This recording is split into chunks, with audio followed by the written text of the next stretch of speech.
모두의 건강을 생각하는 쿠키 건강 뉴스입니다. 첫 소식입니다. 내년도 장기 요양 보험료율이 11.52%로 결정됐습니다. 가구당 보험료 부담은 월 평균 1,787원 늘어날 것으로 보입니다. 보건복지부는 최근 제4차 장기요양위원회를 열고 2021년 장기요양 수가 및 보험료율을 이같이 의결했다고 밝혔습니다.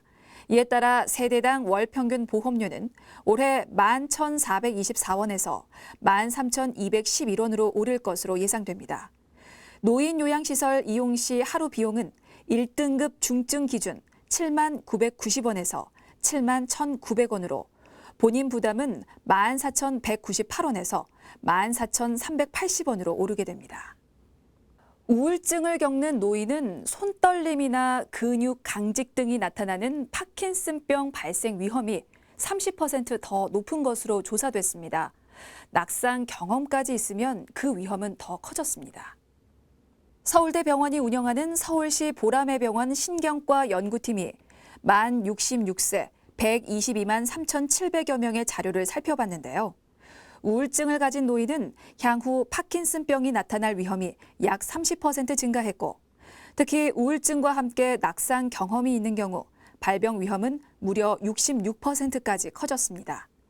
연구팀은 우울증은 정서 처리에 중요한 역할을 담당하는 뇌 속 편도체의 기능 저하와 관련이 있는데, 이는 파킨슨병의 원인과도 연관이 있다며 낙상까지 겪으면 시너지 효과로 파킨슨병 위험이 더 상승하는 것으로 보인다고 전했습니다.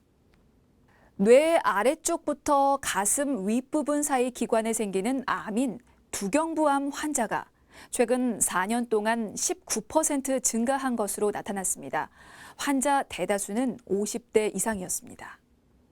건강보험공단과 대한이비인후과학회에 따르면 지난 2015년 19,800여 명이던 두경부암 환자는 매년 늘어 지난해 23,600여 명으로 4년 만에 19.3% 증가했습니다.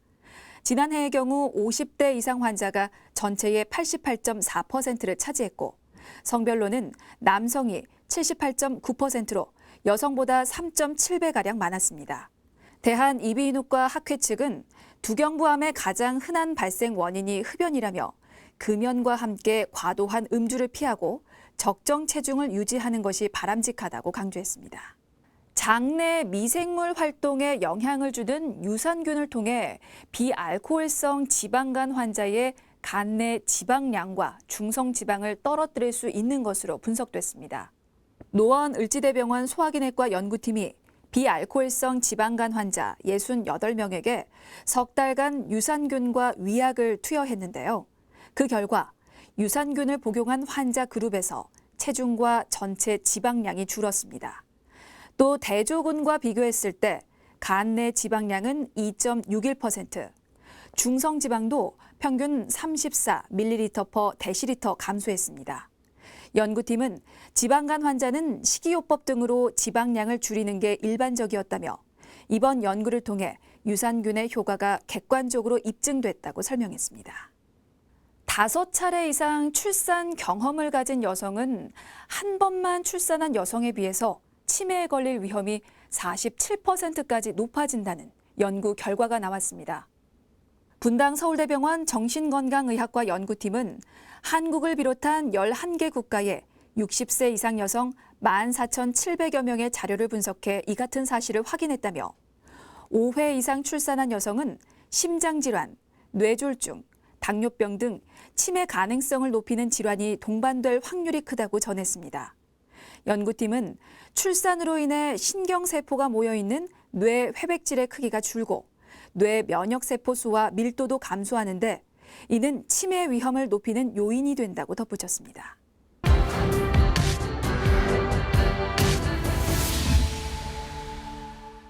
물을 평소에 너무 적게 마시면 걸릴 수 있는 질환이 있습니다. 요로결석인데요. 통계에 따르면 이 요로결석 환자는 비뇨기과 입원 환자 가운데 가장 큰 비율인 25%가량을 차지할 정도로 비교적 흔한 비뇨기 질환입니다. 요로는 콩팥과 요관, 또 방광, 요도로 구성되어 있습니다. 소변이 만들어지고 이동하고 때론 저장하는 역할을 합니다. 콩팥에서 만들어지는 소변에는 칼슘이나 수산 등이 녹아 있는데 이런 무기질이 뭉쳐져서 돌처럼 단단한 결정체가 된 게 결석입니다. 이 결석이 요로에 걸리면서 소변 배출이 막히는 그 질환이 요로결석이죠. 그 통증은 출산 고통과 맞먹을 만큼 극심하다고 합니다. 이 통증도 통증이지만 제대로 치료를 받지 않을 경우 콩팥 장애가 생기는 신부전 또는 콩팥에 세균이 감염돼 발생하는 신우신염 등이 생겨 일이 커질 수 있습니다. 요로결석은 특히 체내 수분 손실이 많은 무더운 여름철에 환자가 몰립니다. 땀을 많이 흘려 수분이 부족하면 소변이 농축돼 요로결석이 발생하기 쉬운 환경이 만들어집니다. 수분 부족 외에도 요로결석의 원인은 다양한데요. 유전과 나이, 식이습관, 근무 형태, 비만, 요로 감염 등이 영향을 미칩니다.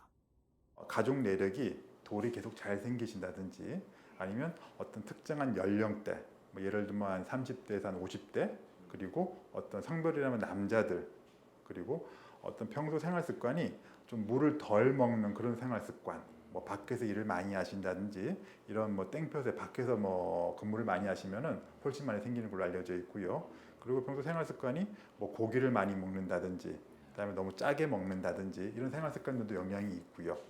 그리고 그 외에도 뭐 좀 이렇게 비만하시다든지 뭐 운동을 뭐 거의 안 하신다든지 그런 분들도 잘 걸리는 걸로 알려져 있습니다. 그리고 또한 반복적으로 요로 감염이 이렇게 자꾸 재발하게 되면은 요로 감염도 요로결석이 하나의 원인이 될 수 있는 걸로 알려져 있습니다. 보통 결석은 콩팥에서 만들어집니다. 그 결석이 소변이 이동하는 길을 따라 내려오게 되는 건데 콩팥이 넓은 운동장 같은 공간이라면 아래로 이어지는 길은 빨대처럼 가는 관입니다.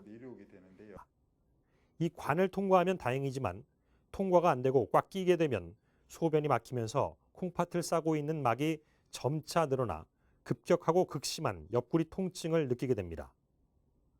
또 결석이 방광을 자극하면 소변을 자주 보게 되는 빈뇨, 피가 섞여 나오는 혈뇨 등의 증상이 나타날 수 있습니다.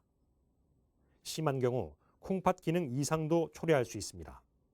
콩팥이 자꾸 늘어난 상태로 유지를 하게 되면은 통증은 점점 어떻게 우리가 적응이 돼서 이렇게 가라앉는다 하더라도 결국 콩팥 기능이 안 좋아지게 되고 이게 점점 진행이 되면은 그쪽 콩팥은 완전히 기능을 상실해 버리는 신부전까지 진행이 될 수가 있습니다. 그리고 가장 안 좋은 거는 결국 소변이 잘 내려와야 되는데 소변이 잘 안 내려오게 되면은 결국 그게 고인물은 썩듯이 결국 소변들도 결국 염증이 생길 수 있게 되거든요. 그래서 결국 그쪽에 염증이 생기게 되면 신우신염 형태로 발전하게 되는데 그러면 열도 많이 나고 막 두통, 발열, 오한 뭐 이런 전신 증상들이 동반이 되면서 그리고 결국 너무 심하게 되면은 결국은 폐혈증까지 진행이 돼서 생명까지도 아주 위태로워지실 수가 있습니다. 요로결석은 전 연령층에서 다 발생할 수 있지만 특히나 이 30대에서 50대 사이에서 자주 나타납니다. 왕성한 사회 활동을 하는 나이대인데요. 이 밖에서 하는 업무가 많을수록 또 육류나 짠 음식을 자주 먹으면서도 이 본인의 건강을 과신할수록 결석이 생길 위험이 크다고 합니다. 또 여성보다는 남성에서 결석 환자가 더 많은데요. 결석의 성분 중 가장 흔한 게 이 칼슘과 수산이라는 성분인데 남성 호르몬이 간에서 수산의 생성을 더 촉진하는 것으로 알려져 있습니다. 현재 복용 중인 약이 결석을 더 잘 생기게 할 수도 있습니다. 스테로이드라든지 항암제, 이뇨제 같은 것들이 해당됩니다. 전문의들은 요로결석 진단 과정에서 환자가 이 같은 약을 먹고 있는지 확인합니다.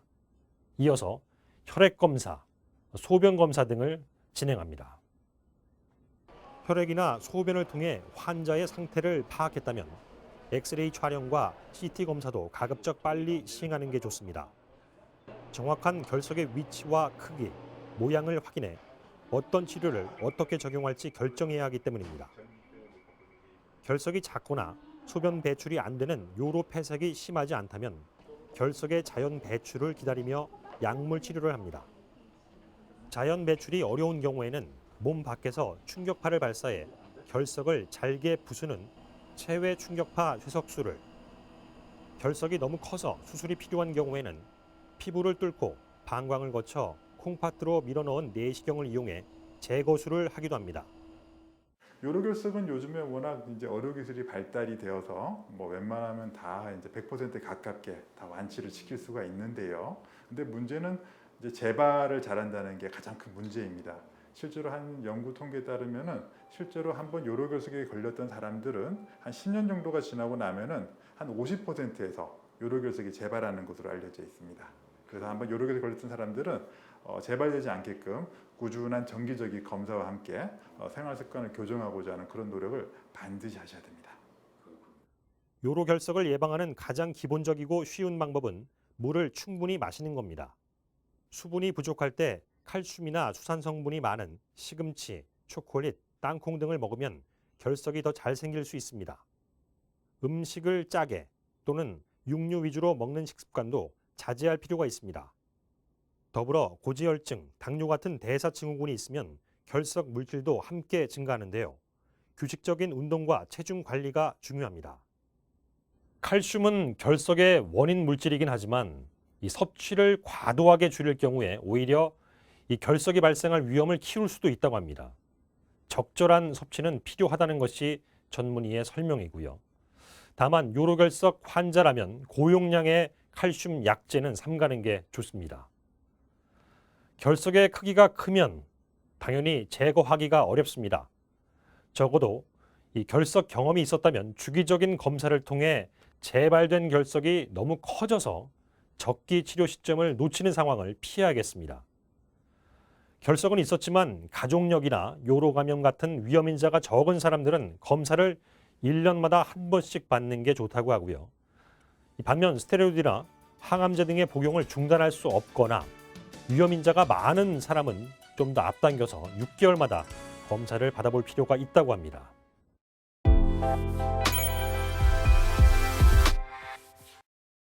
바람이 선선해진 것이 독감 예방접종 시즌이 돌아왔습니다.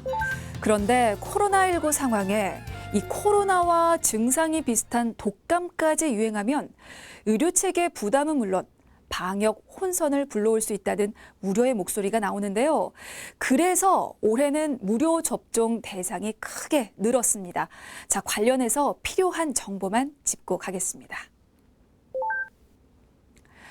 올해 인플루엔자 예방접종은 어린이와 어르신, 임신부 이렇게 기존 대상자에 더해서 만 14세에서 18세, 중고등학교 학생, 또 만 62세에서 64세 어르신까지 확대 지원됩니다.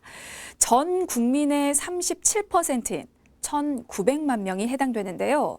자, 어린이는 주민등록증 생일을 기준으로 생후 6개월부터 만 18세까지, 그러니까 2002년 1월 1일부터 올해 8월 31일 출생자까지입니다. 원래 생후 6개월 미만은 독감 백신 유효성이나 안전성이 검증되지 않아서 접종하지 않는 게 원칙인데요. 이 무료 대상자에 포함된 올해 8월 31일생은 지금 생후 6개월이 안 됐잖아요. 그런데 왜 대상자에 포함됐느냐 하면요.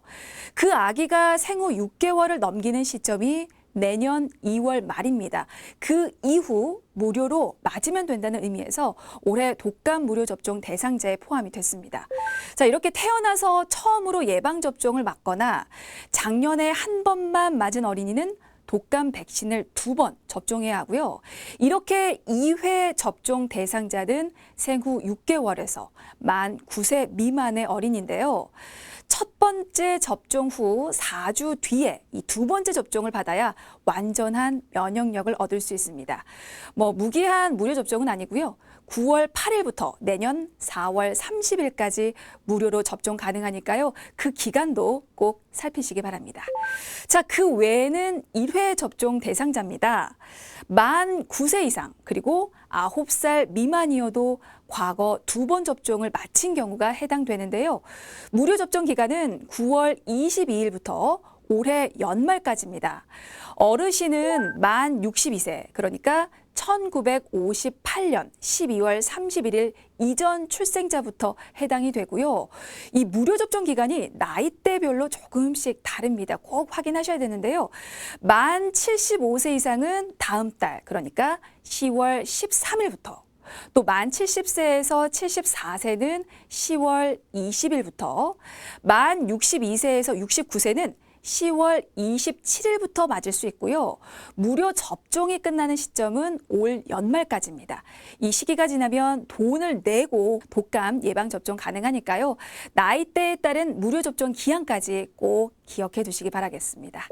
자, 그리고 임신부는 이달, 그러니까 9월 22일부터 내년 4월 30일 사이 언제든지 무료로 접종 받으실 수 있는데요. 전문가들이 권장하는 예방접종 시기가 있습니다. 자, 독감 유행주의보 발령된 날이 지난 2년 연속 11월 중순이었고요. 예방접종 후에 항체가 형성되는데 2주 정도 걸리기 때문에 10월 말까지 예방접종을 하는 게 좋다고 합니다. 자, 이렇게 올해는 무료 접종 대상자가 늘어나기 때문에 예방접종자가 한꺼번에 몰리는 것을 막기 위해서 연령별로 접종 시기가 분산되고 또 사전 예약도 권장이 되는데요. 발열 같은 코로나19 의심 증상이 있을 경우에는 예약을 미루는 것이 좋다는 점도 참고하시고요. 또 무료 예방접종 장소는 지정 의료기관 및 보건소입니다. 예방접종 도우미 홈페이지 또는 앱에서 확인하실 수 있습니다. 자, 그리고 한 가지 더. 지난 1월에 독감 백신을 맞았다고 해도 절기마다 유행하는 독감 종류가 다르기 때문에 되도록 예방접종 하시기 바라겠습니다. 이상 건강톡톡이었습니다.